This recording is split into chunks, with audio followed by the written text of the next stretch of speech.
So everyone, welcome to my another blog. So আমরা চলে আসলাম 29 টাকার মার্কেটে। আমি আর আমার সাদিক সৌদি আরবে, এটা জেদ্দা মহাতালি পড়ছে। ঠিকানাটা পুরোপুরি আমি বলতে পারলাম না, কারণ যতটুকু আমি জানি এটা মহাতালি পড়ছে জেদ্দা।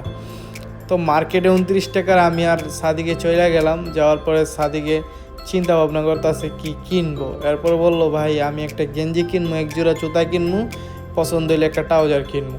আর এই জায়গায় ভালো ভালো জুতা আছে, সব কিছু আপনার সর্বোচ্চ 29 টাকা, আর 29 টাকার নিচে আছে 25 টাকা আছে, 20 টাকা আছে। এই জায়গায় এক সাইডে পুরুষগো কাপড় চোপড়, আরেক সাইডে মহিলাগো কাপড় চোপড়, মোটামুটি একটা মানে দেখার মতনই। কারণ 29 টাকার মার্কেট, আর কি বলেন। আর 29 টাকা বলতে বাংলা টাকা না, এই সৌদি আরবের রিয়াল 29 রিয়াল, বাংলায় প্রায় 700-800 টাকা পড়ে। সো এভরিওয়ান, আপনারা ভালো থাকবেন।